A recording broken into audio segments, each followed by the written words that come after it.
Only the children of light is gonna understand this.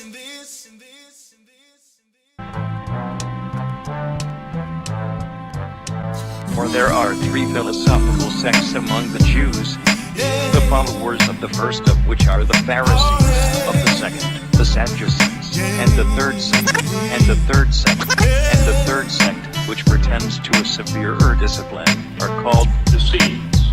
These last are Jews by birth and Jews by birth.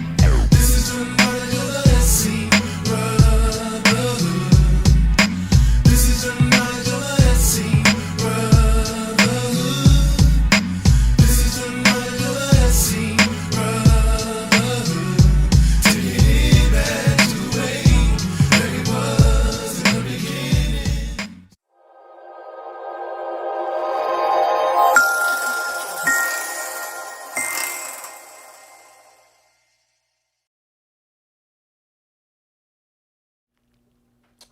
All right. Once again, peace and blessings, peace and blessings, peace and blessings. Happy Sabbath, happy Sabbath, happy Sabbath. First and foremost, I want to say all praises be unto the Most High Almighty, Ahaya Shahaya Christ, the I Am Saves, who the world calls Jesus Christ. This is the Essene Community Church of Christ. My name is Archbishop Shamar, And I'm Bishop Mike Garland.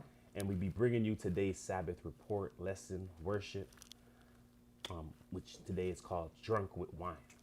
All right, drunk with wine, false doctrines. All right.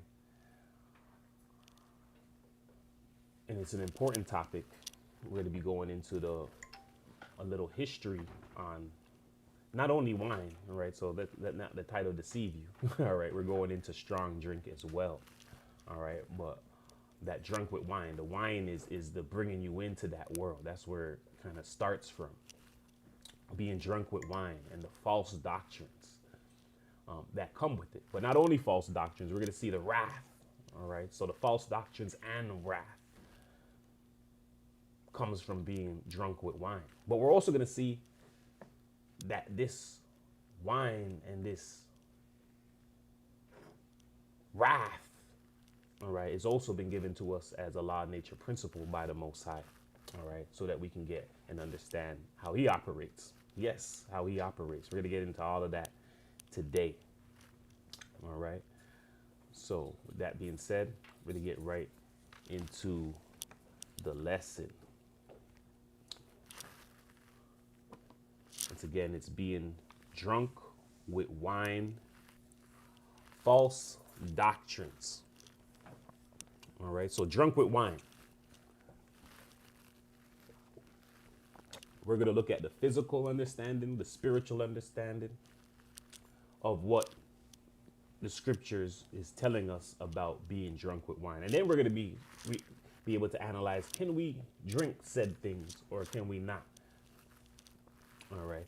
So by the time we finish this whole lesson, we'll have all of those things very clear and what the warning is. All right. When it concerns wine, strong drink, things of alcoholic substance.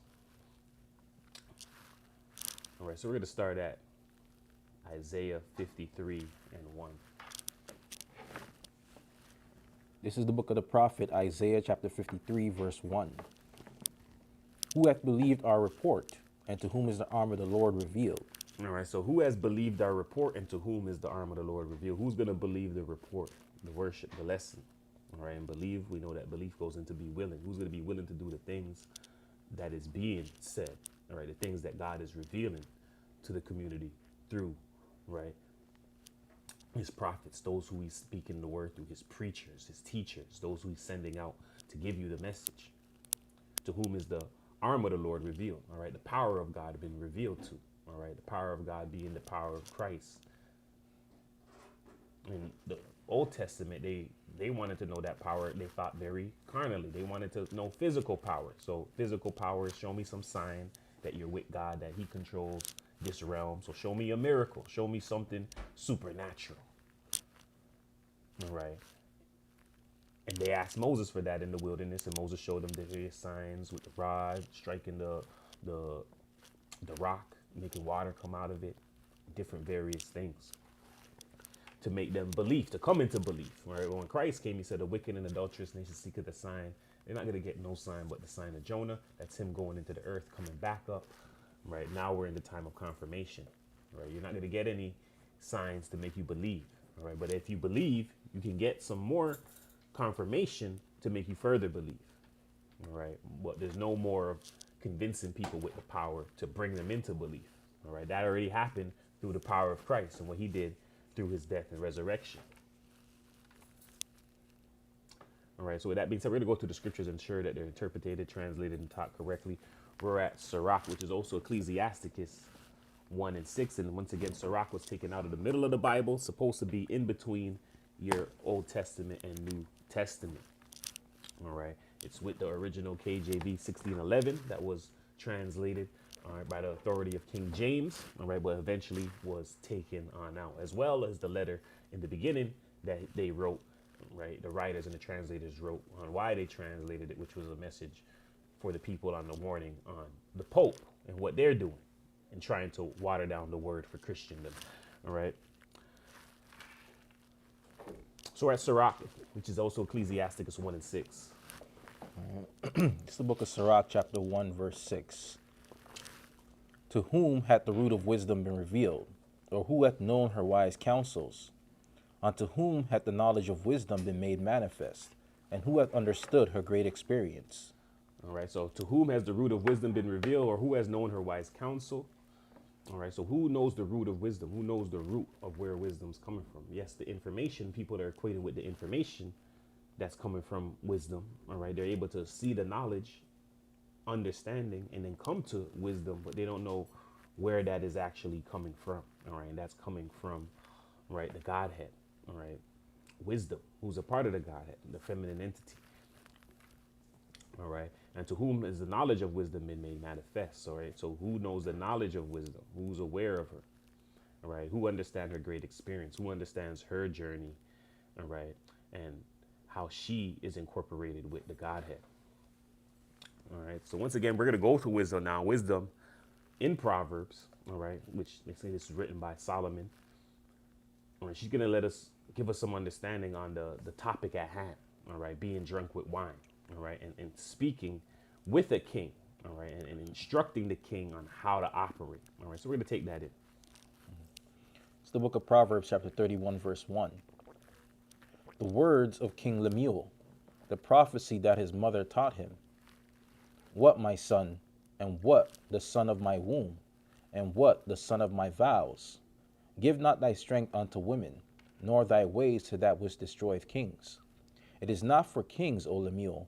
It is not for kings to drink wine, nor for princes strong drink, lest they drink and forget the law, and pervert the judgment of any of the afflicted. Give strong drink unto him that is ready to perish, and wine unto those that be of heavy hearts. Let him drink and forget his poverty, and remember his misery no more. Open thy mouth for the dumb in the cause of all such as appointed to destruction. Open thy mouth, judge righteously, and plead the cause of the poor and needy. All right. So the words of King Lemuel, the prophecy that his mother taught him, obviously this is in likeness now, right? Because when they're writing these stories, it's in likeness of wisdom speaking to her children who are kings and guiding them and telling them, what, my son, son of my womb, son of my vows. We know that we're from the earthly mother. We know that we're made up of the elements of the earth. That's why we go back into the earth, because anything that doesn't come from her, is not made from her, cannot go back to her. That's why plastic cannot go back to her, because plastic didn't come from her. We come from her.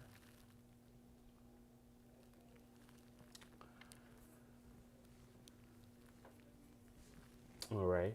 It says, give not thy strength unto women. All right. So give not thy strength unto women, nor thy ways to which destroy kings. And once again, when it says woman, woman is in likeness of the flesh, right? So it's double. It's a double entendre here, right? Give not thy strength unto women. All right, because these are the things that take kings away. All right. A weaker part of him, which they say is the flesh, he's gonna lower whatever standard it is to appease woman. All right, or get out of his understanding because of a want towards a woman. all right, or as well get out of what he's dealing with for something fleshly in general. All right, so all of these things destroy the king. And then once again, it is not for kings, Olomio. It is not for kings to drink wine. So it's telling you, specific people is not for to drink wine. Why? All right, nor for princes strong drink. So it's saying you who's of royalty, you who's a sovereign, you who has to give law and understand the law in order to hold your position, it's not advised that you drink wine nor strong drink. Why? Lest you forget, lest you drink and forget the law. So if you can drink and not forget the law, that's what it's saying is fine. But they're trying to warn you from even falling into that. All right, unless you go drink and now you're forgetting the law, you're forgetting understanding. Now you're perverting judgment. All right. And it says, no, you don't take the strong drink. Is you being a king. You give that to the other folks who don't have to really dwell on the law and all of that. All right. Give the strong drink to them that's ready to perish. Them who's about to go away. They need it right now to forget about what's going on. They need to forget about the law of death and all of that. Because death is on their mind right now. All right. Wine to those that be of heavy hearts. All right. Let him drink and forget his poverty. And see, this is why it's telling you. So it's telling you, let them drink so that they forget what's going on right now. Because of the situation they in. That's why a lot of people go and do this, especially during COVID, during all of that. They said this was the highest time. Alcohol, the liquor store was getting bought up. Everyone's stressed. That's why they never closed the Yeah. liquor store. Right? They said, The lines were long. yeah, the lines were It long. was People are essential. drinking more. Yeah, it's essential. The lines are long. Right? We had a strike over here and people was going in and ransacking the alcohol store. All right? The liquor store, what they call LCBO in Ontario. All right? Right? And it's once again because people who are stressed, they need it. So it says it's not for you who need to remember the law. It's not for you who need to deal with that stuff. It says, yo, give it to them. Let them drink it who's ready to perish. Because that person thinking about death right now. They need to forget about that law. Right? Them who be of heavy heart, they need to drink it. All right? Them who's in poverty, right? They want to drink it to forget about the situation they're in. To remember their misery no more. It says, open thy mouth for the dumb. In the cause of all such are appointed to destruction. Open thy mouth for the dumb, in the cause of all such are appointed to destruction. So the cause of all such, they're appointed to destruction. They're already going to destruction. So he's like, they might as well drink it to forget about what's happening, all right, and make their way to destruction. It's like on death row, they give them their best last meal, right? Also as well, I'm sorry for a second.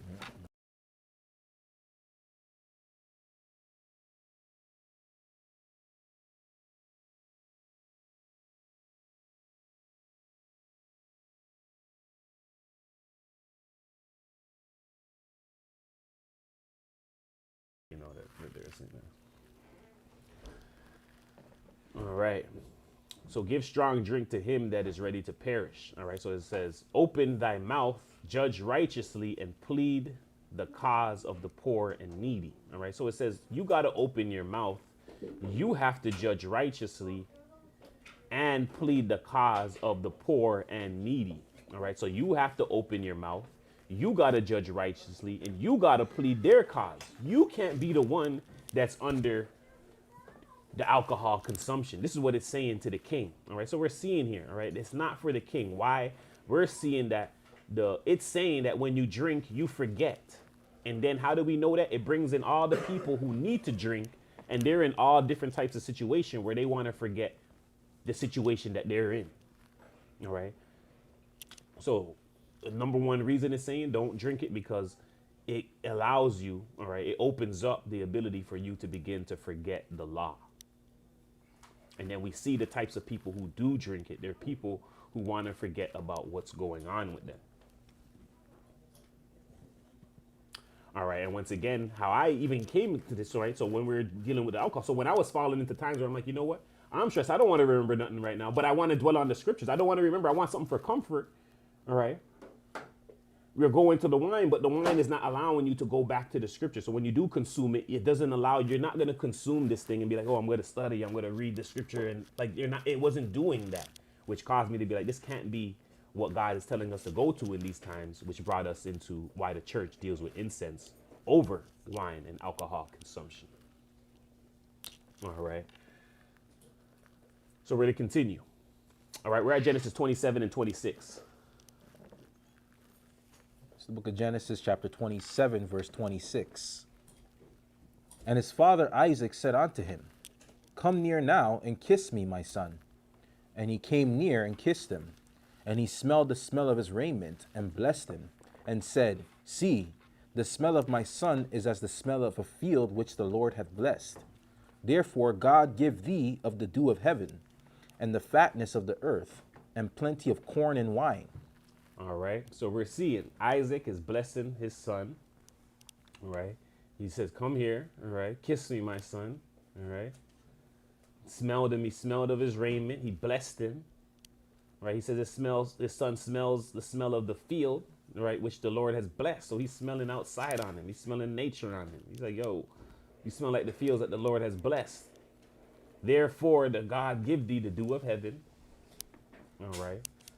So the dew of heaven that was given, that was given to grow before there was rain. The fatness of the earth. All right. So this is the riches of the earth, the richness that's in the earth. And plenty of corn and wine. So plenty of grains. So the grains that are in the earth, and plenty of wine. We're going to go into the wine etymology, the wine definition. All right. It's the definition of wine. This is the Hebrews 84:92. Tirosh, from H34:23, in the sense of expulsion, must or fresh grape juice, as just squeezed out. By implication, rarely fermented wine, new sweet wine. All right. So Isaac, when he blessed Jacob, he was blessing him with wine. All right. What is that wine? That is grape juice is showing us. All right. Fresh grape juice. All right. And in the word, it says by implication, this is not fermented wine. All right. This is new sweet wine, fresh wine, fresh grape juice, not fermented. All right.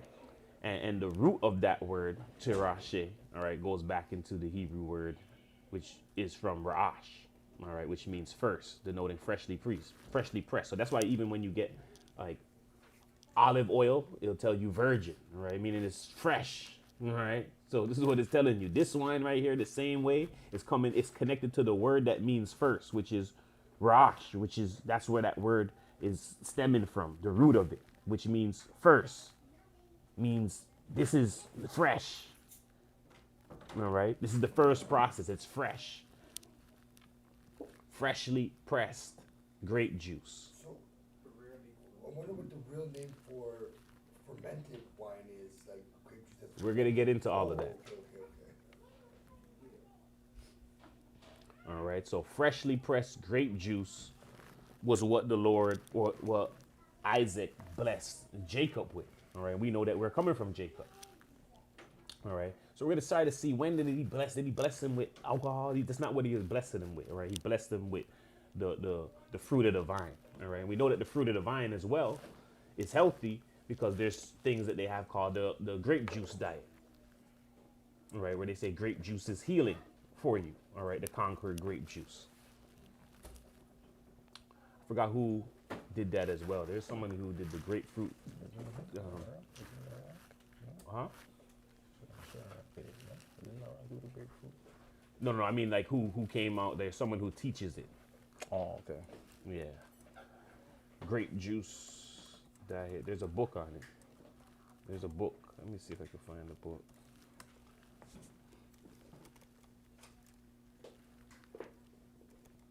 Yeah. Okay.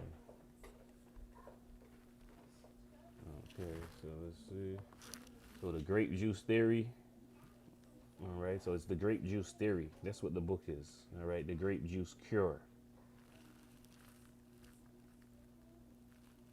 see.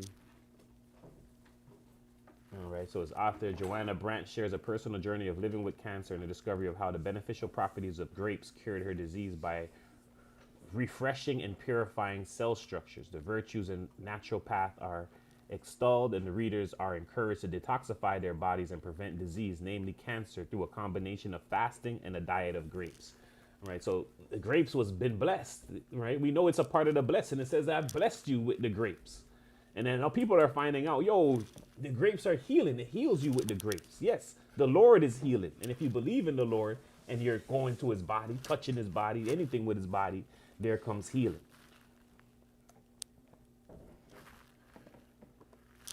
All right, so we know the grape juice diet exists from fresh grape juice. All right, it didn't say you could go and drink alcohol and that's what's going to cure you. All right, that's not what's going to happen. It was the fresh grape juice. All right, we're at Isaiah 5 and 11. It's the book of the prophet Isaiah chapter 5 verse 11. Woe unto them that rise up early in the morning, that they may follow strong drink, that continue until night, till wine inflame them. All right, so woe unto them that rise up early in the morning, that they may follow strong drink. Now, I've been on an area in the block. I'm like, you know what? I'm around, and in there, when I'm hanging around, I'm like, you know what? There's plenty of our young youths who, as soon as they wake up about 11, right? 11 o'clock, 10 o'clock, they have a little Hennessy and some whites, and they're already beginning their day, right? Their little morning spliff, and they're already beginning the day from taking some shots to start their day. It says, woe to them who was rising early in the morning, that they may follow strong drink. And then it's not stopping there. They didn't just say, oh, I'm taking that just to start the day and that's all I need for the day. No, it's continuing on through the day until the night, until it says the wine inflamed them. All right, so it brings them into flames. And this is a key part we want to understand, that wine inflames. Wine flames. Wine, flame, fire. Same thing with alcohol. Alcohol inflames. All right, we're going to go into what wine is used here. All right, so let's get that definition. It's the wine definition. This is the Hebrews 31:96. Yayin, from an unused root meaning to effervesce. Wine as fermented, by implication, intoxication, banqueting, wine bibber. All right, so yayin or yayan. What is it? What is it? Yayin? Yayin. I used to use this word all the time. Yo, pass the yayin. Yeah. Right, which is this fermented grape juice. All right, and it's saying, woe to them who's drinking this. Woe to you who's drinking this in abundance from early in the morning. All right, so we know that when Isaac was blessing Jacob with abundance of wine, that wine is for him to use at all times. All right, there's no restriction on that wine. All right, but this wine is not that wine. This wine is yayin, which is fermented wine. All right, and woe to them who's drinking this continually in abundance, because it's eventually going to inflame you. So we're going to get into that word inflame. All right, this is Strong's definition of the word inflame. This is Hebrews 18:14. Dalak, a primitive root to flame, literally or figuratively, burning, chase, inflame, kindle, persecute, persecutor, pursue hotly. All right, so inflame. All right, once again, go ahead, click the like button, like, share, subscribe. All right, helps out our algorithm. Once again, peace and blessings. Like, share, subscribe right now before we begin. Again, all right, helps out with the algorithm. Allow other people to understand the understanding that we're understanding. All right, inflame, dalak, a primitive root to flame, literally or figuratively burning, chase, inflame, kindle, persecute or persecutor, pursue hotly. All right, so the wine inflames. The wine will make you pursue hotly. The wine will be burning in you. All right, it'll make inflame sin inside of you. All right, it'll make you persecute as well. All right.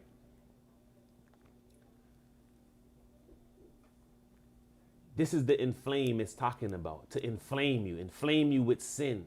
All right, make you pursue hotly.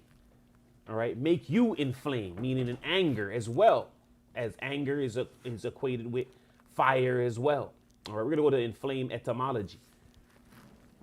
It's the etymology of inflame. Inflame, verb, mid 14th century, make someone ardent, set the spirit, etc., on fire, with the passion or religious virtue, a figurative sense from Old French inflamer, catch fire, set on fire, modern French inflamer, from Latin inflammare, to set on fire, kindle, figuratively to rouse, excite, from in, pi root n, inflame, flammare, to flame, from flamma, a flame, see flame, noun. All right, so to make someone ardent, set the spirit on fire with passion or religious virtue. All right, so it's not, and that's the thing. It doesn't, when I'm drinking something like this, is not inflaming me to make me want to go study more, and that's not what this wine does. No one who's drinking alcohol is gonna be like, yo, I'm up studying all night. That is not, it doesn't work like that. All right. So inflame can mean to set on fire with passion or religious virtue, but that's not what the wine is doing or the strong drink is doing. All right, it's setting you in passions of the flesh. That's the difference. All right, it's setting on fire, inflame, to set on fire, to kindle, to rouse, to excite. All right, so it rouses you up. It makes you come into excitement of the flesh, things that deal with it. All right, it also rouses up anger, which anger is synonymous with fire. All right, we're gonna go to ardent etymology. It's the etymology of ardent, adjective, from the early 14th century, ardent, specifically of alcoholic distillates, brandy, etc., flammable, from Old French ardent, burning, hot, zealous, 13th century, from Latin ardentum, nominative ardens, glowing, fiery, hot, ablaze. Also used figuratively of passions, present participle of ardere, to burn, from pi root as to burn or glow. All right, so when it says ardent, that ardent, all right, specifically alcohol distillates, all right, that's what this ardent is, this inflaming, all right. They even have brandy under the ardent, all right, and then it lets you know that ardent is what? Something flammable, all right, burning, hot, zealous. Zealous is equated with something hot and burning. If you're zealous for the Lord, that means you're burning hot for the Lord. You're on hot pursuit on, yo, I want to do this, I want to do that. Oh, what is it we got to, this is zealous. And where do we get that from? This is why he makes us what? He makes us hot for those who we love, because he's going to be like, yo, look what you do for who you're interested in, all right? Will you do the same for me? Am I your mate as well? Do you do the same things for me? All right. So we know what we do with things where we're hot in, hobbies, all of this stuff, things that we like, merchandise, things for the flesh, these things that we're ardent in and we pursue. He's like, the same way you pursue that and you're hot for that, the same way you pursue that and you're hot for that, let it also pursue us. I mean, let it also pursue me. All right. In that same way. Pursue me in that same way with that same blaze. All right. So how did God catch me? He's like, yo, I know he caught me because I'm like, yo, my pursuit for money. Not that I like the money, but the money was attached to things that I needed to get. So I had to do whatever I need in hot pursuit for it. Therefore, I'm outside late in the night, 3 a.m, not turning off the thing. I'm like, yo, I don't turn off this phone, right? I trained myself. I used to fall asleep at 10 o'clock, but in the hustling world, that's when the phone's just ringing. I had to train my body to stay up past that time. So he's like, you even retrained your body to stay up past that time, because I was kept falling asleep, and all the homies, they'll call them. If I'm not awake, then the customer, they just won't call the other person. So I had to train my body and do all of that. And if you could do all of that for the Lord, and I mean, for money and for these fleshly things, then you can do that for the Lord as well, in that same veracity, that same zealousness, or else we're lying to ourselves. So I was able at that time, at young time, to compare, hey, how I was in the street, and be like, yo, that same way, if I'm not like that, then I'm kind of lying to the Lord. All right. So we know that, once again, zealous is equated with hot, burning, and a pursuit of desire. All right. But when it's talking about the alcohol bringing into that, it's bringing you into fleshly pursuits of desires. All right. And just so we know that alcohol itself, this is how you know law of nature. All right. The Most High has made it that you know that alcohol inflames. Why? Because alcohol itself flames. All right. We're going to go to the Wikipedia ethanol, what it is. All right. Ethanol, also called ethyl alcohol, grain alcohol, drinking alcohol, or simply alcohol, is an organic compound with the chemical formula CH3CH2OH. It is an alcohol with its formula also written as C2H5OH, C2H6O, ETOH, and ET stands for ethyl. Ethanol is a volatile, flammable, colorless liquid with the characteristic wine-like odor and pungent taste. As a psychoactive depressant, it is the active ingredient in alcoholic beverages and the second most consumed drug globally behind caffeine. All right. So the second most consumed drug globally behind caffeine. Caffeine is number one. All right. Because young people could drink caffeine. All types of people could drink caffeine. All right. They want to. Yeah, all of that. All right. So they get in that. All right. But what is letting us know that this ethanol, this is grain alcohol. Right. They even tell you it's wine-like in odor. All right. Pungent taste. What does it also tell you? It's volatile. It's very flammable. Going back to what we know, that wine, the alcohol inflames, and alcohol in general is flammable. All right. So it's not lying. And then from that also we know that the Most High always puts everything in nature, because we know that he's saying this wine inflames you spiritually. So he also put it there physically. So you can see, yo, fire. Yes, it inflames physically and spiritually. All right. And it would inflame you. All right. So alcohol or ethanol is the second most consumed drug globally behind caffeine. All right. We're going to go to the second book of Adam and Eve. And just before we even go there real quick.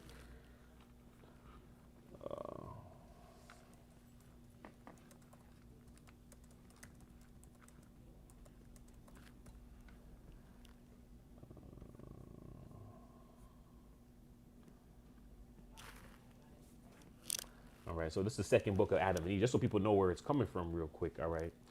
It is was 6th century work, Christian extra-canonical work found in the Ge'ez. So this is first, once again, not coming from the Catholic Church or anything. This is coming from Ethiopia, all right, Africa, all right?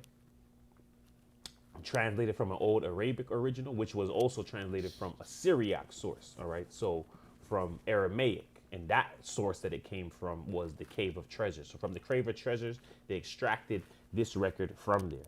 All right. And it was also translated. Two translations came from it, which they call the first book and the second book. So it says it's first translated from the Ge'ez Ethiopic version into German by August Billman. All right. It was first translated into English by S.C. Malin, and from the German of Ernest Trump. The first half of Malin's translation is included as the first book of Adam and Eve and the second book of Adam and Eve in the lost books of the Bible and the forgotten books. The books mentioned below added by Malin to his English translation. The Ethiopic is divided into sections. All right, so we're seeing that this is from three cultures. The Syria, all right, Aramaic, from Aramaic into Arabic, Arabic into Ethiopian, and all of that then into English. All right, this has nothing to do with even the Catholic Church. They wouldn't even release such records. All right, we just wanted to give an understanding on that record before we went into it.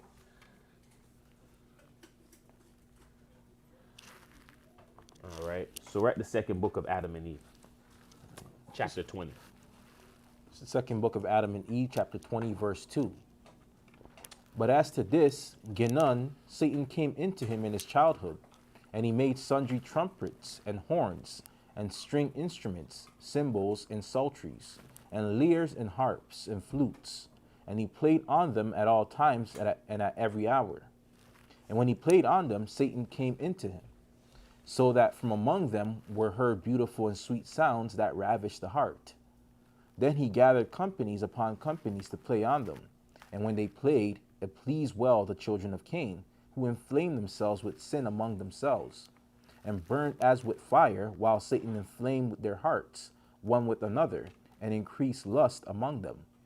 Satan also taught Ganun to bring strong drink out of corn, and this Ganun used to bring together companies upon companies in drink houses, and brought into their hands all manner of fruit and flowers, and they drank together. All right, so we're seeing here that Ginon, all right, this Ginon, all right, which is a child under Cain, all right, Satan came into him in his childhood. So Satan comes to you as a child. Satan comes to you to try to convince you of certain things. This is why it says train up a child, because guess who's going to come to them? Young, fresh. Satan, to try to, what do they call that? They call it grooming, right? Trying to groom him up into their likeness. And this is the same thing he did to Adam and Eve. He went and seen them early, all right? So it says train them up. And God did train them. He told them whatever. And you could train your children, but at some point they're going to have to go on their own. So we can look at the Most High. He should have been there. You can train them all you want. They're going to have to practice this when they go outside. And that's when it matters now. You can train them all day, protect them 24 hours, and that 5 minutes they're alone is the 5 minutes what you taught them didn't go in.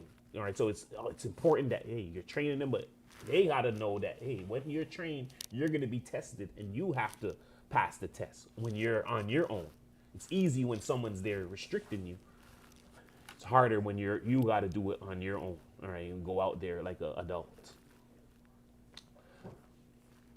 All right, so Satan comes into his childhood, all right, and he starts to play instruments. So he's learning instruments, strings, cymbals, psalteries.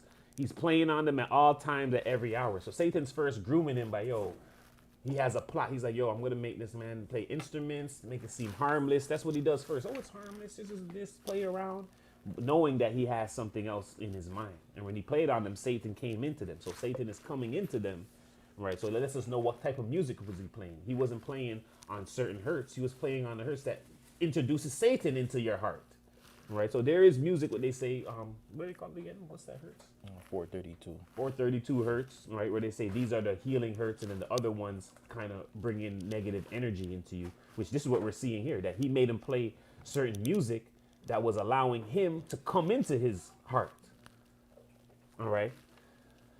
So he played on them, Satan came into them, so that from among them were heard beautiful, sweet sounds that ravished the heart. So Satan's coming into the music to be able to ravish the hearts of the people who's around. Then he gathered companies upon companies. No, is that what? Yeah. Then he gathered companies on companies. All right, so now he's gathering. So Satan has in his mind, let's gather all these people, all right, to play them on. All right, and when he played it, it pleased well the children of Cain, who inflamed themselves with sin. So it's showing you that they started to inflame themselves with sin. They were becoming hot with pursuit. From what? The first influence we're seeing is music. Music began to make them hot in pursuit. All right, so music as well inflames you. Music inflames you through your heart. That's what we're seeing here. So they were beginning to be inflamed with sin among themselves and burnt with as fire. So this is flame again, being burnt as fire, while Satan inflamed their hearts one with another. All right, lust is increasing among them. All right, so Satan is inflaming their hearts, lust is increasing among them. Satan's using music. So the first thing that's inflaming their heart is music, and is bringing them into sin. All right, Satan then also amplifies that even more. Satan also taught Ginon to bring strong drink out of corn, all right, out of the grains of the earth. So Satan taught him how to bring strong drink out of the corn.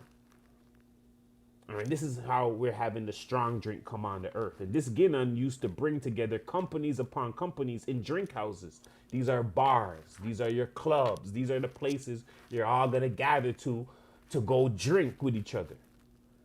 All right, and brought into their hand all manner of fruits, flowers, and they drank together. So what are they doing? They're fermenting all types of fruits, all types of flowers that they're drinking. All right, when you look at other nations, they have all different types of beer and alcohol, things that the indigenous people are mixing and putting together. All right, so they're showing us that they began to understand the fermentation process and bring about strong drink. And they're drinking in the drinking houses. They're listening to music. All of this stuff is inflaming them. Satan's inflaming their heart. All right, so Satan is inflaming their heart and bringing them into this whole thing here.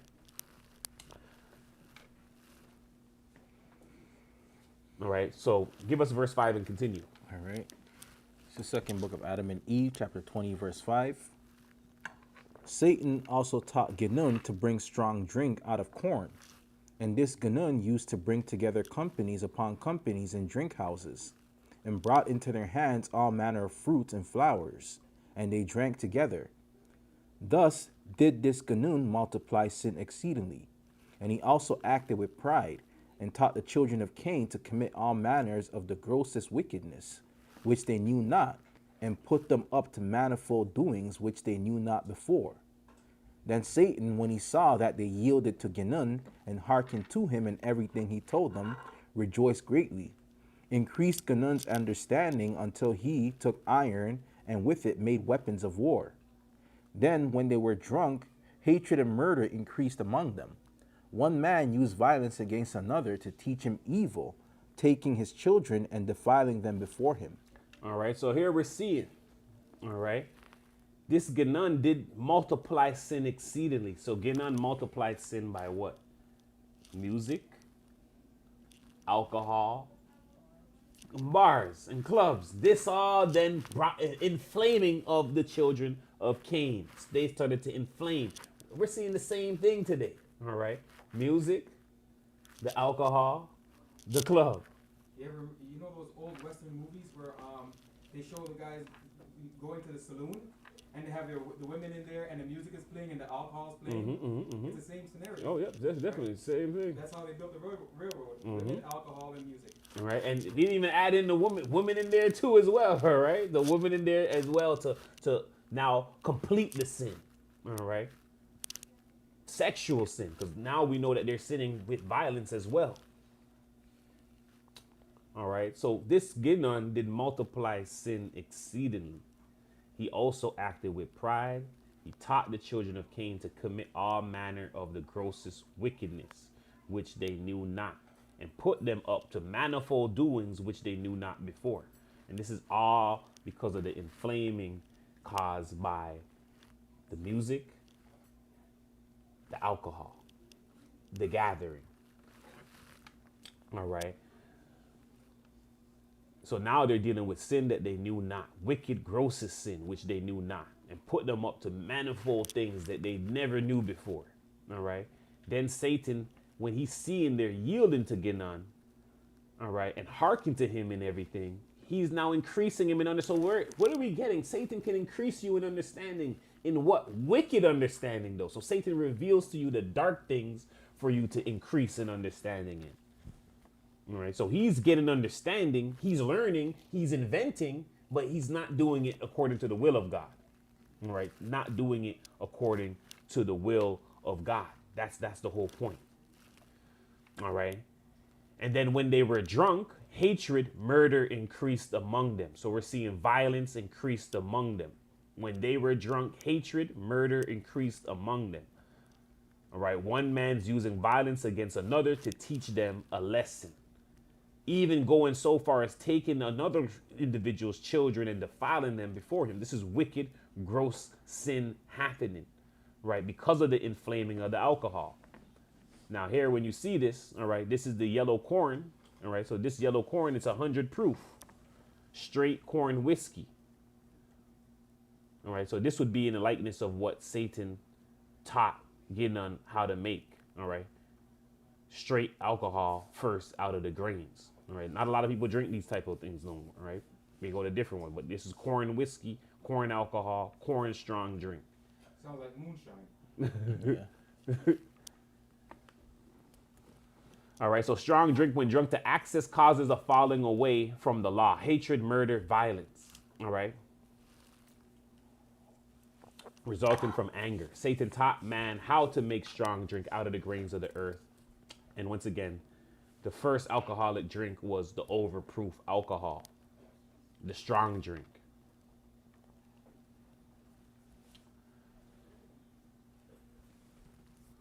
All right. So what is the difference between wine and spirits? So we want to understand wine and spirits because the scriptures always keeps us telling us about wine and strong drink. So we want to know the differences between the two. What is the difference between wines and spirits? The world of wines and spirits can be confusing, especially if you're not sure what the difference is between the two. In short, wines are made from fruits like grapes, while spirits are made from grains or vegetables like potatoes. All right. So this is what we're seeing. So when Satan, and we're gonna visit where this grape actually makes his introduction, but Satan actually introduces the grape first to mankind. All right. But then also we see that he's introducing making alcohol through grains, and we've seen that that grain was the strong drink. So the scriptures is telling us exactly what Satan was doing. The first one he made was spirits. All right, this is the alcoholic beverage he brought because that's made from grains. All right, wine is made from fruits. More importantly, grapes. But continue for us. Wines are typically served with a meal, while spirits are often enjoyed on their own or in cocktails. So now that you know the basics, let's dive into the difference in more detail. What is wine? Wine is an alcoholic beverage made from fermented grapes. The natural chemical balance of grapes is such that they can ferment without the addition of sugars, acids, enzymes, or other nutrients. Wine yeast consumes the sugar in the grapes and converts it to ethanol and carbon dioxide. Different types of grapes and strains of yeast produce different styles of wine. The fermentation process for wine typically takes place in stainless steel tanks or large wooden barrels. The size and shape of the tank or barrel also play a role in the final flavor and quality of the wine. After fermentation, the wine is often aged in oak barrels before being bottled. Wine has been produced for thousands of years, and the art of making wine is a complex and challenging process.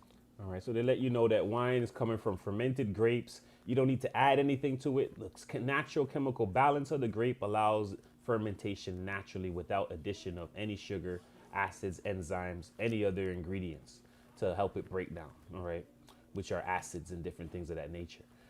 All right. And so the wine, the yeast consumes the sugar in the grapes and converts it into ethanol, carbon dioxide. This is what's bringing you your alcohol content. All right. So continue for us. What is spirit? When we talk about spirit, we're referring to a distilled alcoholic beverage. This includes liquor like vodka, gin, rum, and whiskey. The term spirit can also refer to the alcohol itself, which is the clear liquid that results from distilling fermented beverages. The process of distillation involves heating a fermented mixture of grains, fruits, or vegetables to create a vapor. This vapor is then condensed into a liquid which contains a higher concentration of alcohol than the original mixture. The word spirit comes from the Latin word spiritus, which means breath. This is likely a reference to the vapor that's produced during distillation. In general, spirits are strong alcoholic beverages that are meant to be consumed in small quantities.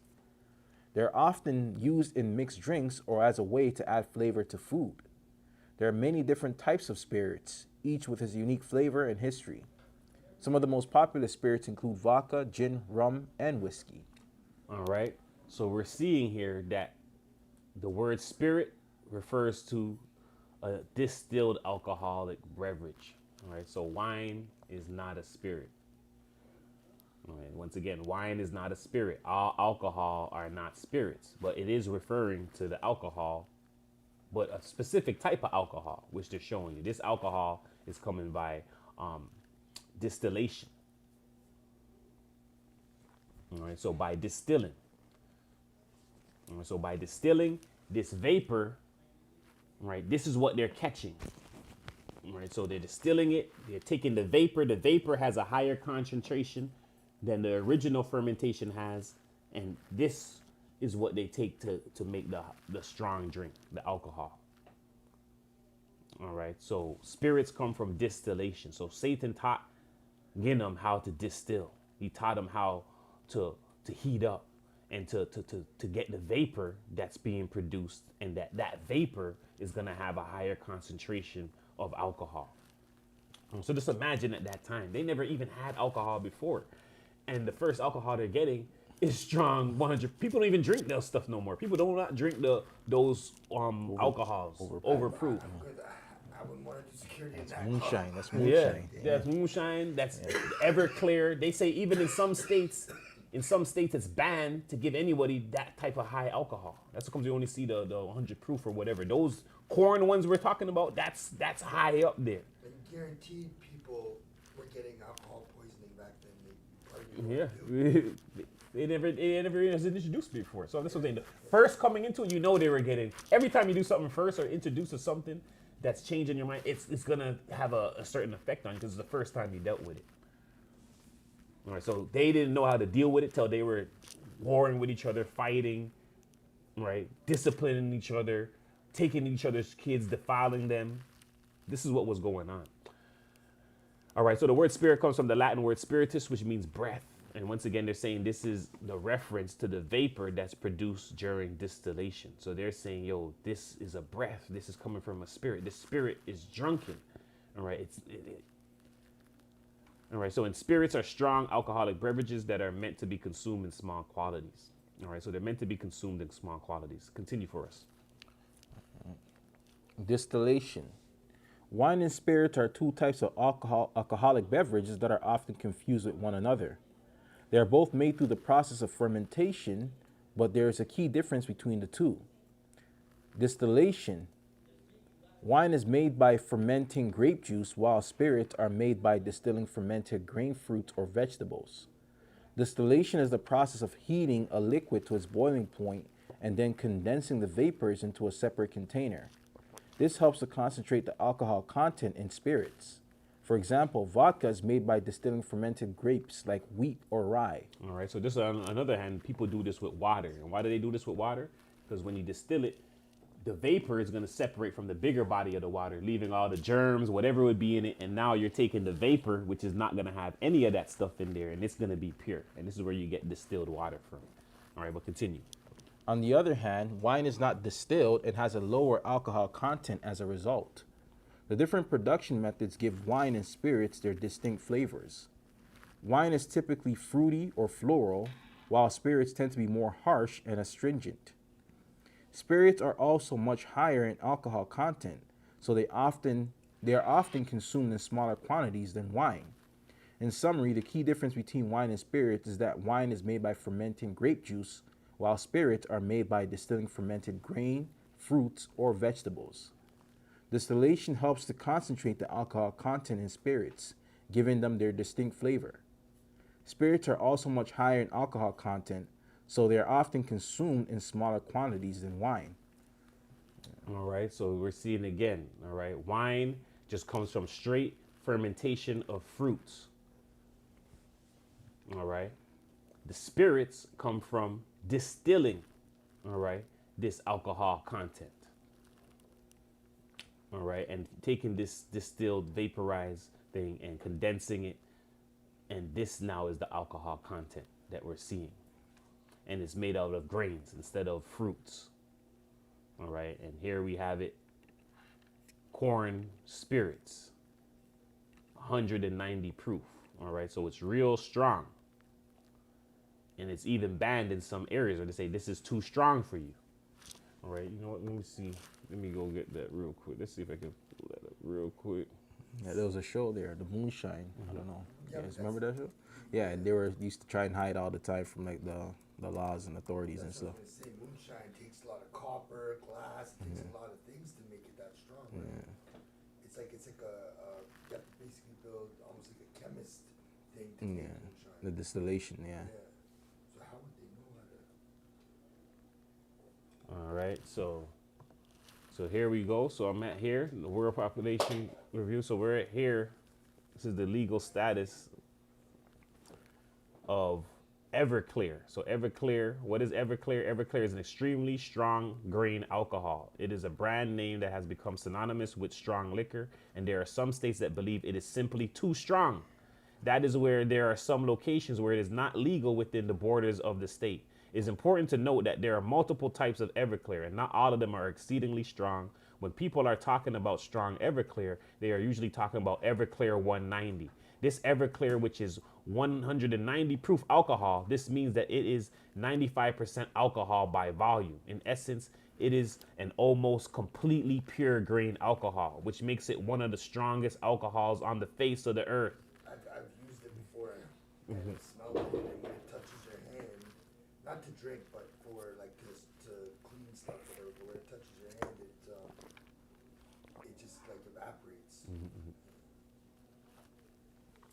All right. So it's legal in 34 states. It's illegal in 17. So they're showing you how dangerous this corn wine is. All right. 190 proof. All right. It is illegal. Satan brought something that now man has to ban because, yo, it's too strong. Way too strong. All right. So 190 proof. All right, so let's see. It's banned in California, Nevada. Is that Washington, Iowa? What is MN? MN is Minnesota. Minnesota is a state? No, that's not a state.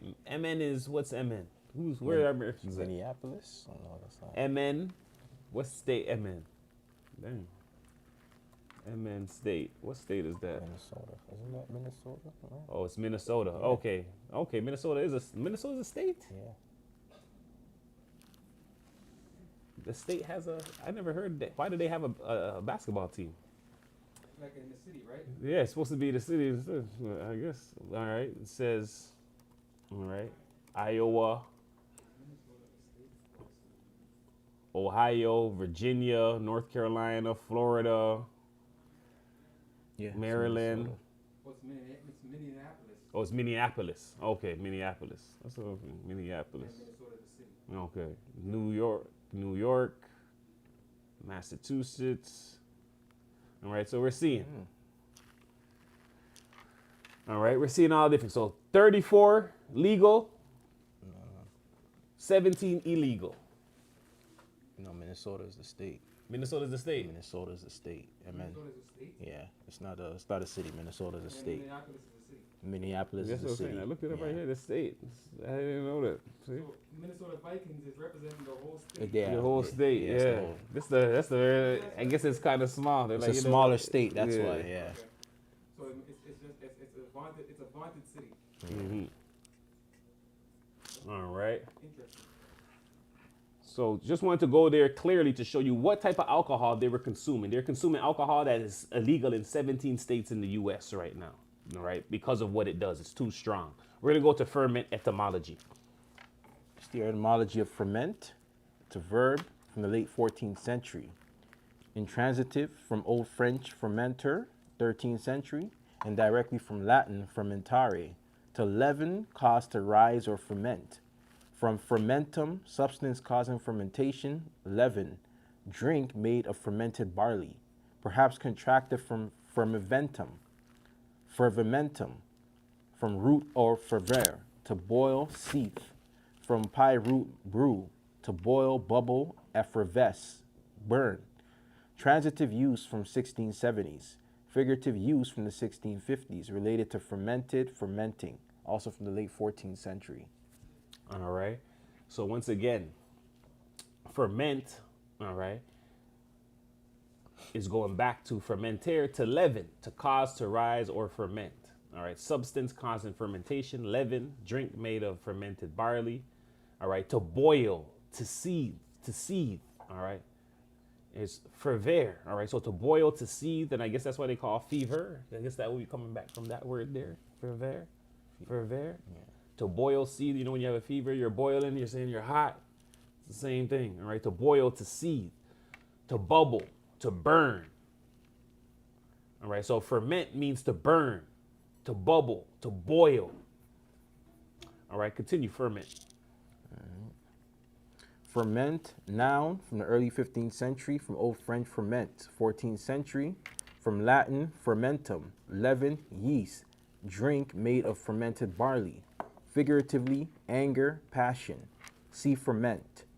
Figurative sense of anger, passion, commotion in English is from the 1670s, also from the early 15th century.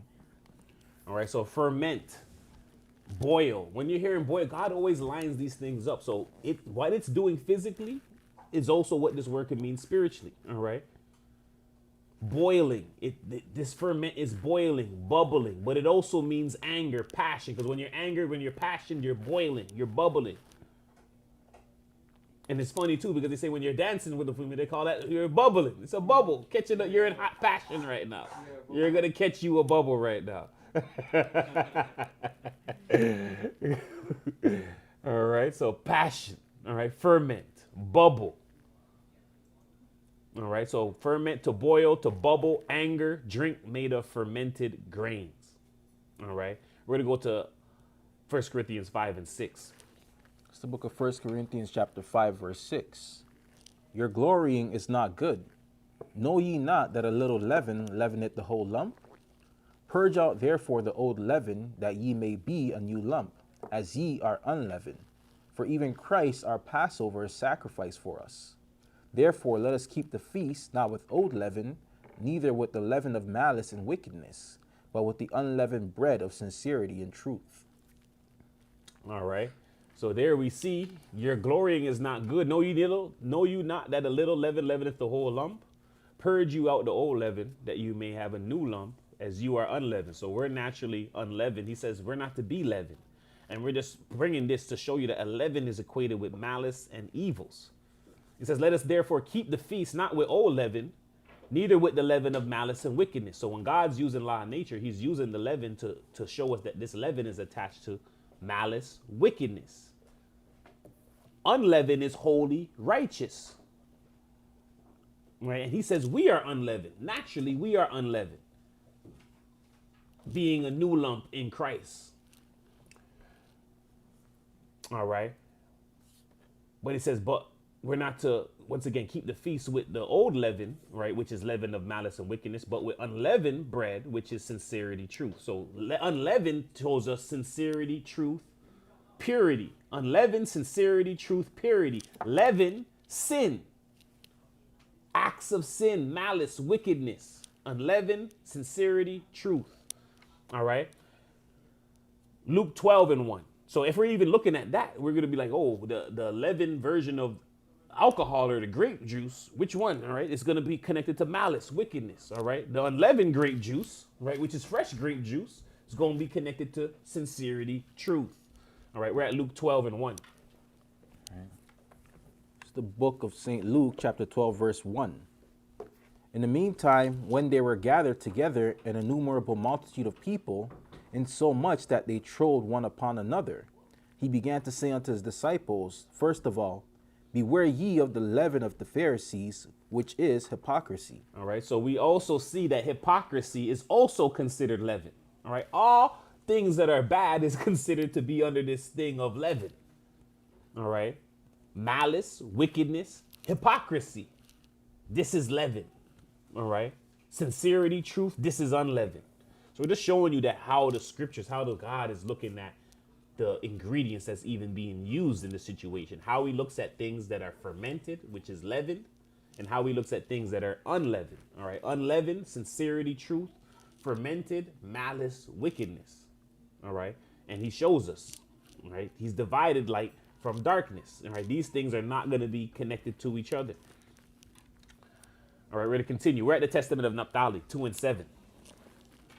It's the Testament of Naphtali, chapter 2, verse 7. For God made all things good in their order, the five senses in the head, and he joined on the neck to the head, adding to it the hair also for comeliness and glory. Then the heart for understanding, the belly for excrement, and the stomach for grinding, the windpipe for taking in the breath, the liver for wrath, the gall for bitterness, and the spleen for laughter, the reins for prudence, the muscles of the loins for power, the lungs for drawing in, the loins for the strength, and so forth. All right. So Naphtali was showing all the order of the senses in the head. All right. And what they were being used for. All right. The five senses in the head, he joined onto the neck to the head, all right? Had into it hair for comeliness, glory. The heart is there for understanding. So your heart is where you understand. The belly is for excrement, all right? For where you going to process all the grinding and taking out of the food, all right? The stomach, once again, grinding. Windpipe, breath. Liver, wrath, all right? So we have to understand that wrath lies in the liver for a purpose. For a purpose, all right? It's not, it's for a purpose. Gall for bitterness, spleen for laughter, reins for prudence, all right? So we're paying attention to the liver. The liver is made for wrath. Wrath lies in the liver, all right? We're going to go to the Testament of Reuben 3:1. It's the Testament of Reuben, chapter 3, verse 1. Besides all these things is an eighth spirit of sleep, with which is brought about the trance of nature and the image of death. With these spirits are mingled the spirits of error. First, the spirit of fornication is seated in the nature and in the senses. The second, the spirit of insatiableness in the belly. The third, the spirit of fighting in the liver and gall. All right, so Reuben is also shown these 8 spirits, all right? There's 8 spirits of sleep, all right, that brings us into a trance in the image of death, all right? These spirits are mingled with the spirits of error, all right? What are these? Spirit of fornication, seated in the nature and in the senses. The second, the spirit of insatiableness. This is in our belly, why we got to fast, because in our belly, we have a wantonness in there. How do we know what's in there? If you don't eat nothing, guess what? Already your belly's like, what's going on? What's happening? If you ignore it, it's going to come again and again. What's going on? What's happening? Yeah. When I listen to them, I'm like, that sounds like a demon inside of there. It sounds like something's very upset. All right. Because it's like, yo, you're not feeding me right now. And we know that it's already wants to eat more than it's supposed to. All right. And in the third, the spirit of fighting in the liver and the gall. So there is a spirit of fighting that exists in our liver, in our gall. All right. So we're going to go to Testament of Gad as well. It's the Testament of Gad, chapter 4, verse 9. For God brought upon me a disease of the liver, and had not the prayers of Jacob my father succored me, it had hardly failed, but my spirit had departed. For by what things a man transgresseth, by the same also is he punished. Since, therefore, my liver was set mercilessly against Joseph, in my liver too I suffered mercilessly, and was judged for 11 months, for so long a time as I had been angry against Joseph. All right. So here in the Testament of Gad, he's telling us that, yo, he got a disease in his liver. All right. So here we're having the prophet, and he's telling you, yo, I had a disease in my liver. Had not the prayers of Jacob, my father, secured me, it had hardly failed, but my spirit had departed. All right. By what things a man transgressed, by the same he is punished. So this is what he's showing you. Your punishment is attached to something that's going on. He knew this being a prophet. He knew that, oh, is it coming from alcohol? Is it coming from this? No, he knew that, yo, I have a problem. And because I have that problem, God put the signal in that problem so I could be aware of it to fix it. All right. So it says, for by what things a man transgressed, by the same also he is punished. Since therefore my liver was sent mercilessly against Joseph, so he was using this anger against Joseph, therefore God made him in his liver also suffer. Therefore he had liver disease. So not to say your liver could just get damaged just from only alcohol. There is no alcohol he's talking about here. He's talking about being angry. And then someone who is angry, you can be like, yo, why do they have liver problems? Are they angry? Because you're working in that area. God is showing you a message, a sign. All right. So he says in his liver too, he suffered mercilessly and was judged for 11 months. Why? For so long time as he had been angry against Joseph. So that anger stored up in that liver caused his disease, because he was doing it in an incorrect way. All right. And having anger against his brother for no reason. This brought about disease. So he was diseased. And one of the diseases of the liver, they say, it comes with cirrhosis. All right. This is when there's no coming back from that. All right. So his obviously came back. It could have been this, because God could heal anything. We know that. So he could have had this and it was going on the other trajectory and God brought it back to being a normal liver after he repented. All right, but this usually happens as well more times with, they say, alcoholic liver disease. All right, where it will damage the liver, causing inflammation, scarring. All right, so he's saying he was also suffering in his liver, but that wasn't coming from alcohol. It was just coming from, once again, God punishing him because of his anger. All right, so we're going to go to the truth behind alcohol and anger. All right, we're almost done. We're just getting to the last point that we're going to be on. All right. Why does alcohol make some people angry? Alcohol is a central nervous system depressant. It affects part of your brain responsible for movement, memory, self-control, and basic functions like hunger and thirst. One of the areas of the brain alcohol affects is the frontal lobe. It is one of the 4 major lobes of the brain and is located at the front of the skull. The frontal lobe is responsible for a variety of functions that can directly influence anger expression, such as emotional regulation, decision making, impulse control, behavior regulation, planning. When alcohol suppresses these regulatory functions, it can affect how you express your thoughts and emotions, including anger. If you live with underlying anger challenges, for example, it may not be as noticeable when you're sober because your frontal lobe allows you to manage your emotions and your behaviors. When you drink alcohol, those inhibitions are lifted. And if you're feeling angry, you're more likely to express it and do so in an exaggerated way.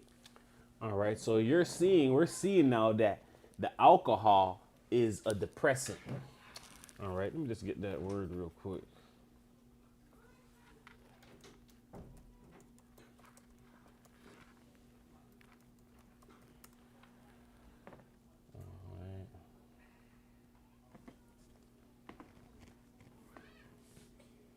All right, so depressant, all right, is going back a sedative, all right, from depress and ant, all right, having the quality of depressing, depress, put down by force, conquer. All right, so put down by force, conquer, to press down, to lower. All right, to press down, to hold fast, to cover. Crowd, compress, to strike. So this depress, it's covering, it's a putting down. So this depressant puts down your decision making. This is what it's saying.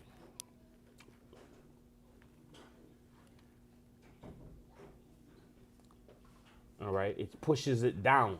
All right, it holds it down by force. It puts down these things now. So it was operating, now it's putting it down. So it's a depressant.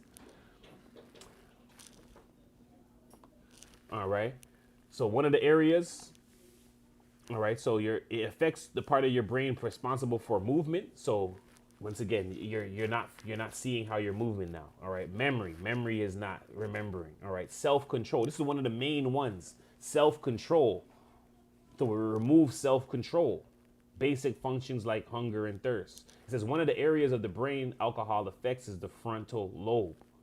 And once again, it's saying this frontal lobe is responsible for a variety of functions that can directly influence anger and anger expression.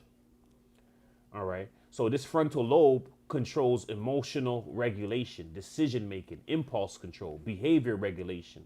So when this frontal lobe is open, all right, now it's not dealing with anything now. Now it doesn't know how to make a decision. Now it's not controlling its impulses. Now it says whatever it wants to say. Before, the person would be like, yo, I'm not going to say. That's why it says under the alcohol now, they're saying whatever is there on their heart now. Because now they don't know how to control that thing. They're just saying this thing now. Now, we're seeing it in an evil way, but God made it like that way for some reason. Because when he's getting angry, he's telling us that, yo, you're stirring up what's called the cup of wrath. So by us continue doing evil and building up this cup of wrath, all right, this cup of wrath is symbolic to saying God's frontal lobe is opening, meaning all that mercy that he had, guess what? He can't restrain himself no more, all right? You're opening up the fury of God, all right? That's what this cup of wrath is, which is symbolized by wine, all right? Wine, the cup of wrath. This is anger from God that's going to come out in a physical way. And it's the individuals who's filling up the cup. They're filling up the cup spiritually, which now God is saying, you're opening up my frontal lobe, which will not cause me to make the decision I was making before, which is being merciful. All of that. Because he knows he's merciful by his nature. But if you're getting him angry and now this cup is involved, naturally, right, his frontal lobe is opening, and now the decision to hold that back is not there no more. So it's all spiritual. All right. And we're going to see that as we get along. We're going to continue. We're going to connect back to anger and liver. What is the connection between anger and the liver? All right. So we're going to go to outside of the Bible. We're going to Chinese understanding. They're not even in the Bible. All right. But Chinese medicine. Emotions and Organs, a deep connection by Yu Yang Sang, traditional Chinese medicine clinic. Have you ever wondered why anger seems to knot your stomach or why grief makes your chest feel heavy? Emotions aren't just fleeting experiences. They're like threads weaving through the fabric of our lives, influencing our health and well-being in ways we might not always recognize. Traditional Chinese medicine sees emotions as intertwined with our organs and the elements they represent. When everything is in sync, it's like a beautiful symphony. But throw in some disharmony and it's more like a clamor of noise. Here's how 5 key emotions can cause imbalances and impact physical health. 1 is anger. Organ is the liver. The effects: anger causes the qi to rise, disrupting its smooth flow. This can result in tension, frustration, headaches, dizziness, and hypertension. Over time, chronic anger may lead to liver damage, affecting detoxification and digestion. Symptoms: high blood pressure, migraines, digestive issues, and menstrual irregularities. All right. So it lets us know what? This is letting us know also the same thing that Gado's letting us know. All right. That because of his anger, he had liver damage. All right. So it shows you over time, chronic anger may lead to liver damage, affecting detoxification and digestion. So these organs also have spiritual components to it. All right. This anger rises up high blood pressure, migraine, digestive issues, menstrual irregularities. All these things are connected to this anger in the liver and all of that. All right. So we got to be aware of these things. All right. So even in Chinese traditional medicine, all right, traditional Chinese medicine, they're showing us that, hey, they know that in the liver lies anger. And by dealing with this anger, you could also damage your liver. All right. So we're going to continue. Wine and music are connected and powerful influence. Sirach chapter 32, verse 5. A concert of music and a banquet of wine is as a signet of carbuncle set in gold. As a signet of an emerald set in the work of gold, so is the melody of music with pleasant wine. All right. So he's telling you these things, they can make you feel good. All right. It says a concert of music and a banquet of wine is as a signet of carbuncle set in gold. So it's showing you this is like a ring with this precious stone in there. It's as a signet, as a ring with an emerald in there with the work of gold. So is the melody of music with pleasant wine. So they're showing you this is pleasant to people. And that's why with the music, with everything, what do we see with it? The jewelry, all of that. It's with it. All of it's encompassed together. All right, give me 1 second. My thing is dying.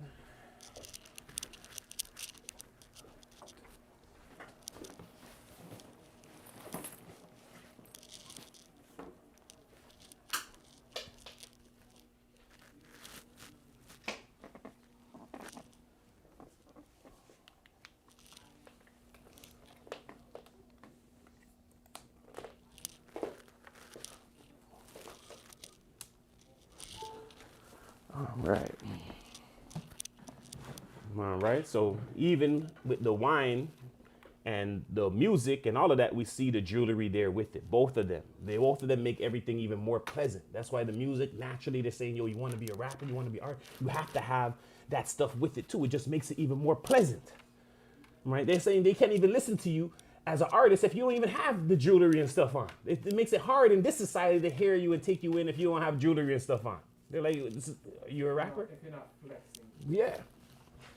All right, so we're at Sirach. Once again, Sirach, Ecclesiasticus coming out of the Apocrypha. We're at 40 and 20. It's the book of Sirach, chapter 40, verse 20. Wine and music rejoice the heart, but the love of wisdom is above them both. All right, so wine and music rejoice the heart. So yes, those things will rejoice your heart. Yes, those things will get you. But the love of wisdom, when you get wisdom and when you get an understanding, when she shares to you a secret, this is even more, this is above all of that. All right, but once again, it's easier to get that wine and that music and to rejoice in your heart than to go through the grind to get to that point of wisdom and that reward that you get when you do deal with wisdom. All right, so wine and music rejoice the heart. Yes, they do that. But the love of wisdom is above them both. But it takes you a long time to get to that emotion with the love of wisdom. It takes you real quick for that wine and that alcohol to get to your system. Though, first of all, the alcohol gets into your system real quick, right? And the music gets into your heart real fast. So that's quicker than any studying or getting to any information of wisdom. So you're going to feel that rejoicing in that heart, and you're going to feel that emotion first before you come to wisdom. And a lot of people are not going to choose to come to wisdom because they're like, I don't even know if that one exists. It takes you so long to get there. Well, this one, I interact with it real quick, real fast. As soon as I take a couple shots, I'm feeling groovy. All right. We're at Sirach 19 and 2. It's the book of Sirach, chapter 19, verse 2. Wine and women will make men of understanding to fall away, and he that cleaveth to harlots will become impudent. All right. So wine and women will make men of understanding to fall away. This is very dangerous. Wine, alcohol in the place, and women. We don't know what can happen. All right. And that's a very dangerous place for a man of understanding to be, because now he could fall into all these different temptations. Right. He that cleaveth to the harlots will become impudent. So you're dealing with the harlots for a second. You're operating. You're not even knowing what's going on. Impudent. Stupidly. All right. Let me get that word impudent real quick.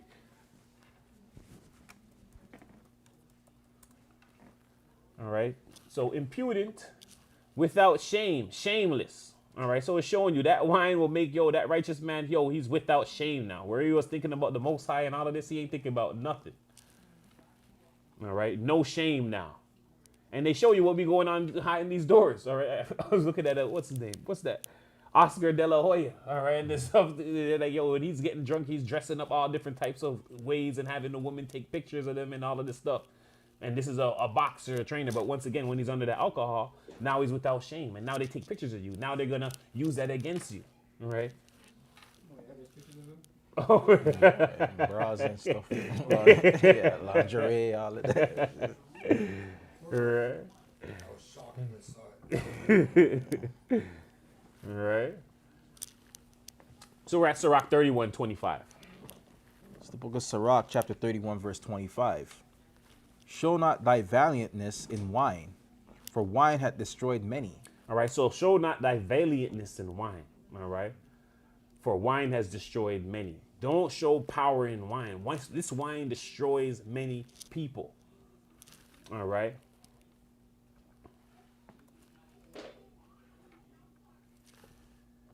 All right. Valiant, brave, courageous. All right. Don't make the wine make you courageous and brave now.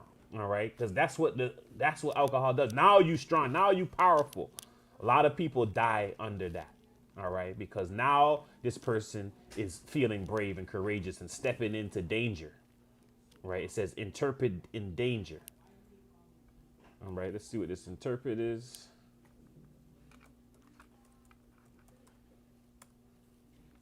Unmoved by danger. So they're unmoved by danger.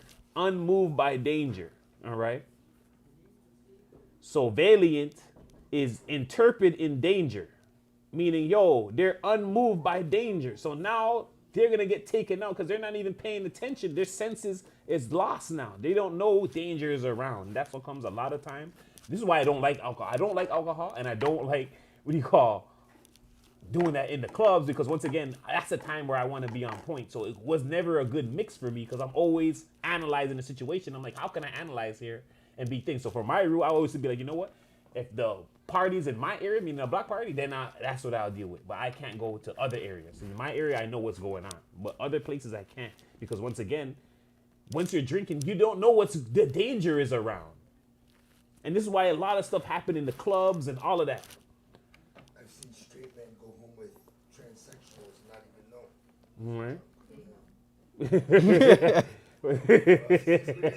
Next week. All right.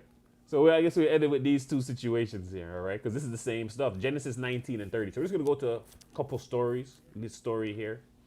And we'll end it here. So once again, the wine and the music, that was going back to what Satan was using against the children of Cain. All of these things. He used all of this stuff. The wine, the women, the bringing together of music, all to deceive the children of Cain in the beginning. And we're seeing Sirach giving us the advice in these situations on what to do. All right, we're at Genesis 19 and 30. It's the book of Genesis, chapter 19, verse 30. And Lot went up out of Zoar and dwelt in the mountain, and his 2 daughters with him. For he feared to dwell in Zoar. And he dwelt in a cave, he and his 2 daughters. And the firstborn said unto the younger, Our father is old, and there is not a man in the earth to come in on after us. My apologies. Our father is old, and there is not a man in the earth to come in unto us after the manner of all the earth. Come, let us make our father drink wine, and we will lie with him, that we may preserve seed of our father. And they made their father drink wine that night, and the firstborn went in and lay with her father, and he perceived not when she lay down, nor when she arose.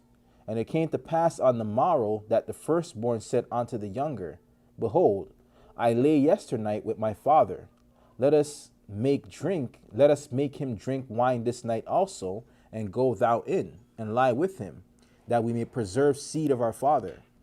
And they made their father drink wine that night also, and the younger arose and lay with him, and he perceived not when she lay down, nor when she arose. Thus were both the daughters of Lot with child by their father. And the firstborn bare a son, and named him Moab. The same is the father of the Moabites unto this day. And the younger, she also bare a son, and called him Ben-Ami. The same is the father of the children of Ammon unto this day.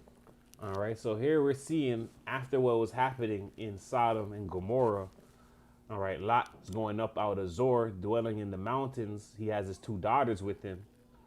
All right, and they must have felt like there's nobody else in the earth. That time they didn't really travel out. So they're thinking, yo, Sodom is it. And yo, they have to preserve their bloodline. So they're thinking they're back at Adam and Eve time, where it's like Adam and Eve, and yo, it's just us. I guess we gotta preserve what's before us. Right? So this is what happens. All right. The firstborn said to the daughter, Our father is old. There is not a man in the earth to come into us after the manner of all the earth. So they're thinking, based on what happened in Sodom and Gomorrah and all the flames and everything, the whole earth is done. They're like, yo, we survived what happened in the earth. Yo, it's just us. They're thinking it's the end of the world stuff. They're like, it's just us. All right. And I guess this is stuff when you're little. When you're little, they used to ask you this game. If it was the end of the world, would you do this? Would you sleep with this? If you had to, or would you die? All right. They're playing the game. They're like, we ain't going to die. We're going to preserve through our father. All right.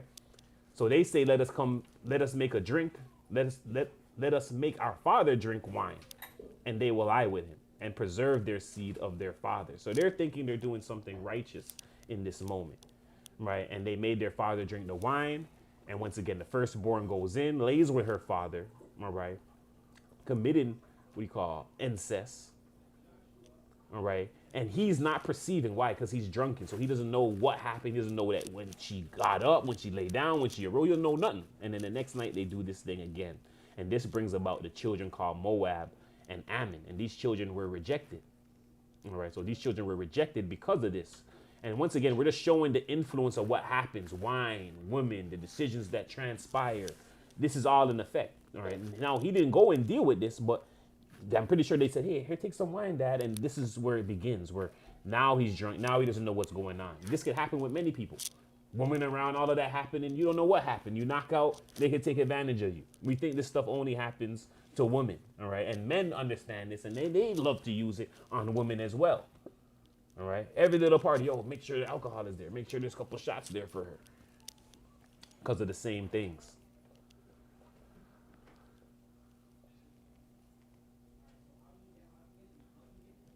All right. And we'll leave it at Leviticus 10 and 8.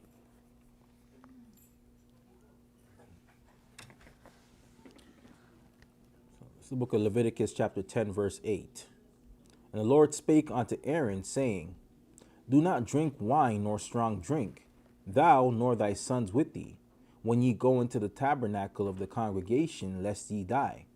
It shall be a statute forever throughout your generations, and that ye may put the difference between holy and unholy, and between unclean and clean, and that ye may teach the children of Israel all the statutes which the Lord had spoken unto them by the hand of Moses. All right. So this was to the priests, the sons of Aaron. Aaron saying, do not drink wine nor strong drink. All right. So the sons of Aaron, Israel, they were allowed to drink strong drink. The priests, those who were anointed, they were advised, you don't drink strong drink nor wine, you nor your sons with thee, when you go into the congregation, all right, lest you die. So they're saying if you go into the congregation, they see you drinking this alcohol, you're going to die. Why? Because they're to be there as an example. All right, it shall be a statute forever throughout your generations. That what? That ye may put the difference between holy and unholy, between clean and unclean. So he's showing you this is unholy. So just wait a minute. So God told them, don't touch no alcohol, no wine when you come into the congregation, when you come into the house of the congregation. You can do that outside, your own time. When you come here around the people, that's not around here. But when they came to the congregation and the people in the temple, they were allowed to deal with what? Incense. All right. So this is what we're seeing, the two differences here. All right. Strong drink, no, no, no, no. Priests, incense, prayer time, all of that was associated. There was no alcohol in the congregation, at the church, period. All right. And this was a command given to Aaron and the sons. All right. Brother put here OD. If you could go into the chat there. Yeah, Eric put this there. Let me just write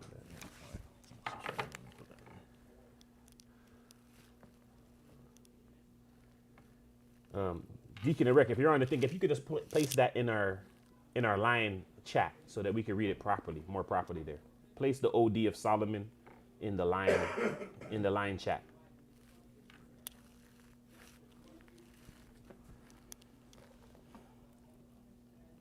If not, then we'll just read it. You can see it there. All right.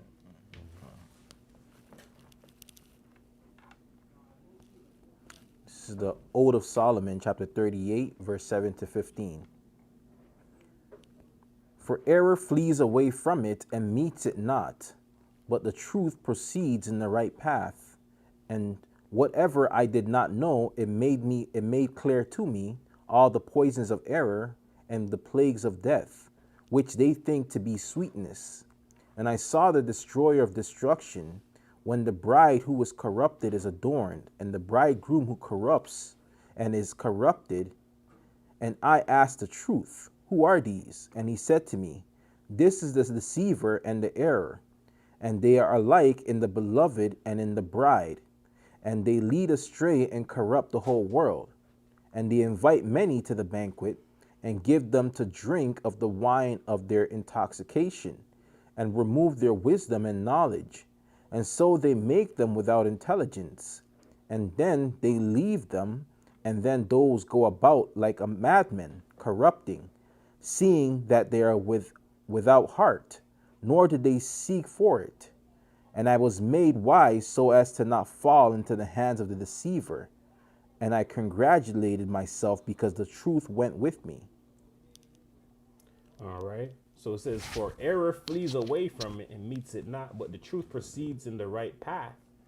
And whatever I did not know, it made clear to me all the poisons of error, all right, the plagues of death, which think to be sweetness.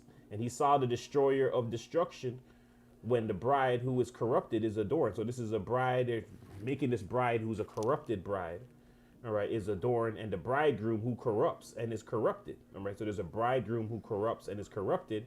And I asked the truth. So he's asking the truth. Who are these? And he's saying this is deceiver and error. So the deceiver and error, they're mated together. The deceiver being the man, the error being the woman. And they are alike and in the beloved in his bride. And they lead astray and corrupt the whole world. All right. So the deceiver and error lead astray and corrupt the whole world. They invite many to this banquet hall, right, to have this party, right, with this alcohol that's going to be dished out to them, right, to give them. That sounds like What? I'm not gonna say it, the popular thing that's going on now in America in New York City. P. Diddy? Yeah. P. Diddy party. Yes, Yes. Yeah. All right. They invite many to the banquet, give them to drink the wine and their intoxication, and they remove their wisdom and knowledge, and so make them without intelligence. All right. When they leave them, these they go to be like madmen, corrupted, seeing that they were without the heart, nor do they seek for it. All right. So he's able to see that, hey, this deceiver and this error, they're inviting people to the banquet, they're giving them wine, and they're taking away their wisdom. And this is all spiritually interpreted. All right. So that was placed in our chat. That was Ode of Solomon 38. All right. I could have brought that up here. Ode.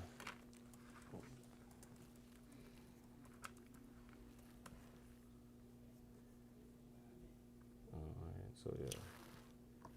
All right, so the Ode of Solomon, that was from 7, error flees away. So I guess what was the top of it? And I went up to the light, the truth, the truth. Yeah, yes, the truth. So it's the truth. So the truth is showing this individual error and the deceiver and how they're operating, how they're inviting people to the banquet and how they're making them drink alcohol, right? That's bringing them into error, deceit, false doctrines. All right. So we're stopping there. Once again, so we went into the scriptures, we're able to see that wisdom, starting off, is warning Lemuel, King Lemuel, about not dealing with wine and how wine makes you forget the law. It makes you forget the spiritual understanding. It brings you further into carnality. Why? Because it inflames you. Inflaming is bringing you into this passionate lust of desires. All right, we're able to see that. We're able to see that what the original thing that they're being blessed with, all right, Isaac blessed Jacob with, was grape juice. That grape juice is teroshe. Teroshe, root word, it comes from ra'ash, which means first, all right, which we could say that's like saying virgin olive oil. They're saying it's fresh pressed grape juice. All right. We're pointing out that wine, what? Inflames you. It inflames you. It inflames you. It brings you into sin. God made sure that we understand that, because even in the physical, he makes sure that what? Wine or alcohol in general is flammable, right? By the ethanol content that is within it. So it naturally inflames, and it naturally could turn into flames. All right. And that flame is also representative of what? Passion, lust, a burning, hot zealousness. All right, that's flammable. All right, we know that Satan introduced the making of this ethanol, distillation, that's bringing in high concentrations of this alcohol that could inflame you real quickly. This first alcohol we seen that was given to Genon, right? He learned how to make music. He added women with it. You add alcohol with it. You add bars and clubs with it. And we got this whole thing of murder, violence, wickedness, grossness, Diddy parties. That's happening amongst the children of Cain in the beginning.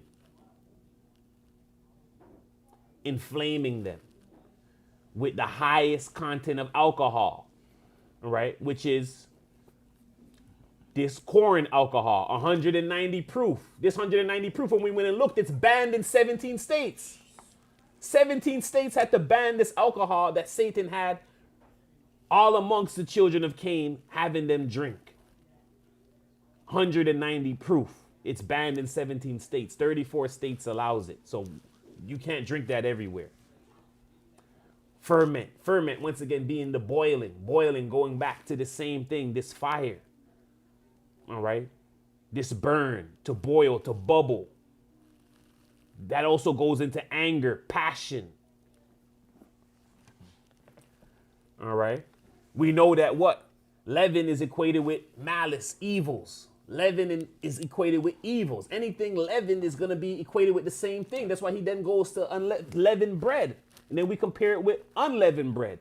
Unleavened bread represents sincerity, truth. Unleavened, sincerity, truth. Leaven, malice, evils. Which one will you drink? The unleavened grape juice or the leavened grape juice? We already know which one is going to be represented in Christ's body. All right. Leaven also is equated with hypocrisy. All right. There's no good thing that God uses the leaven to compare with, but he uses the unleavened to compare with sincerity and truth. All right. And then we go and we show that this fighting is in the liver. It's there for a purpose. You have to use it sometime. But the alcohol makes you use it when you don't want to use it. See, your mind and your frontal lobe could tell you, hey, it's time to use this anger right now. Based on what God's saying, the word of God even telling you. Because sometimes maybe God is restricting you, but you could go into the scriptures and it could tell you when the time is to defend yourself. All right, but when the alcohol's there, you just defending, you just brawling. You're not aware of danger that's around you. All right. The spirit of fighting is in the liver, in the gall. All right. God shows us he suffered because of this, not because he was drinking alcohol. So alcohol is not the only thing that damages your liver. Your anger, you going against the Father, could bring a disease about you as well. All right. And just once again, the effects of alcohol on the brain is that it opens up your frontal lobe. That affects decision making, restraint. God put that there because and we're going to go into this next week, because when he's angry now, he's saying, yo, you're filling up this cup of wine. What are you doing to God? You're causing his frontal lobe to open where he can no longer restrain his mercy. And now he's coming with anger, punishment to punish you for what you're doing.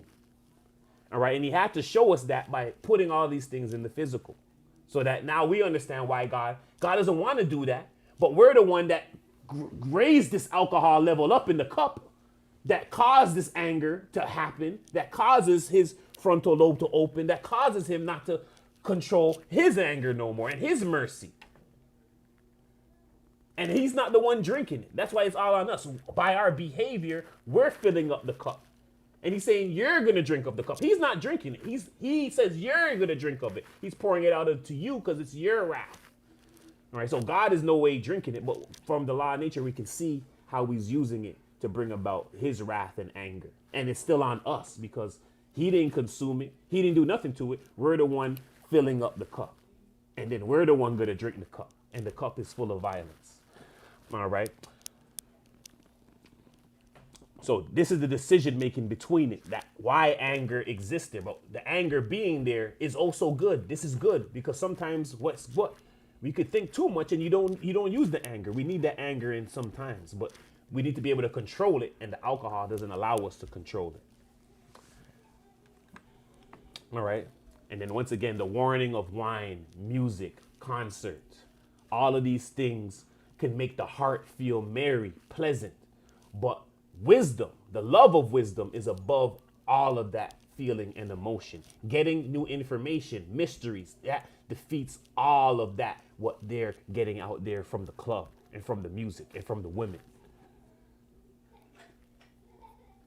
All right. And then we see this transpiring with Lot and his situation.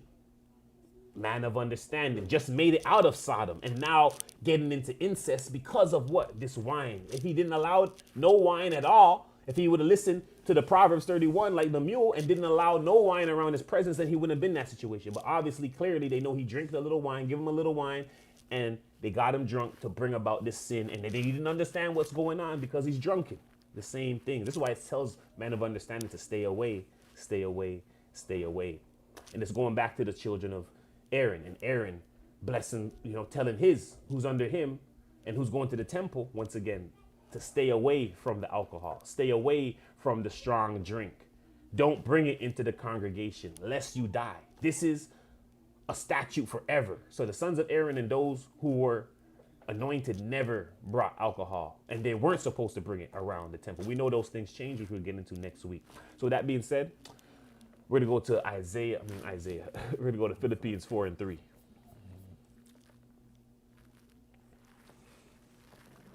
It's the book of Philippians chapter 4, verse 8. Finally, brethren, whatsoever things are true, whatsoever things are honest, whatsoever things are just, whatsoever things are pure, whatsoever things are lovely, whatsoever things are of a good report, if there be any virtue, and if there be any praise, think on these things. Those things which ye have both learned and received and heard and seen in me, do, and the God of peace shall be with you. All right. So once again, those things you heard and seen us do, and the God of peace will be with you. Right? By staying away from those things, controlling those things, the God of peace will be with you, which is the opposite of wrath, anger. All right. So with that being said, I want to say all praises be unto the Most High Almighty, Yahweh Christ, our Lord, our God, our Savior, who the world calls Jesus Christ. This is the Essene Community Church of Christ. My name is Archbishop Shamar. And I'm Bishop Michael. And that was our Sabbath report / lesson. All right. Drunk with wine, false doctrines, the wrath of God, the cup of God. All right. This was part 1. Enjoy the rest of your Sabbath. All right. As we deal with both days here, we know that the Sabbath represents the 1,000-year rest, and the new heaven and new earth represents that Lord's Day. All right. Which is coming after that. So with that being said, peace and blessings, peace and blessings, peace and blessings. Peace and blessings, peace and blessings. Shalom. Only the children of light is gonna understand this.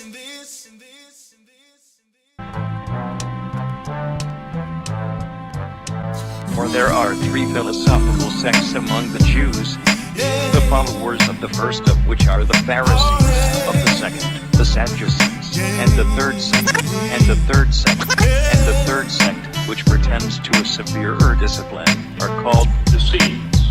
These last are Jews by birth, and Jews by birth,